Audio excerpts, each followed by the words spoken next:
Hello everyone, my name is Mahdi Motazedi and I'm an illustrator and character designer. Today I'm excited to take you through my process for creating a color key and show you how I bring it to life step by step. When I start a color key, the first thing I focus on is choosing the right color for the background and overall theme. This decision sets the tone for everything that follows. Next, I sketch out the key shapes in the scene and assign a mid-range color to each one, depending on the character I'm featuring and the story I want to tell. A crucial part of the keyframe process is deciding on the color palette and the direction of the main light source. These two elements must align with the theme and the story's situation. If you stick to the principle, you are well on your way to creating a stunning color key. Here are a few tips to help you refine your keyframes. The first one is simplify your values. Start by working in grayscale to focus on the values and composition. Once you are happy with the layout,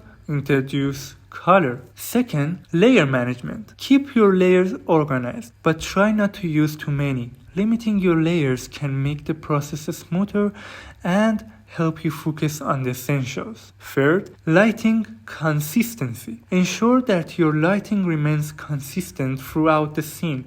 A small shift in light direction can change the mood or readability of the entire keyframe. Fourth, reference master artists. Study the work of industry professionals like Zach Retz and Joseph Fainsilver. They both excel in creating impactful keyframes that tell a story with color and light. Analyzing their work can offer valuable insights into how to approach your scenes. For shadows and highlights, I often use multiply and overlay layers or add them directly to my shape layers. When it comes to highlights, color dodge is incredibly effective. Don't forget to experiment with the curves tool. It's a great way to nail the lighting vibe you're aiming for. To get better at creating color keys, I recommend practicing with different color palettes on your characters and experimenting with shadows on basic shapes.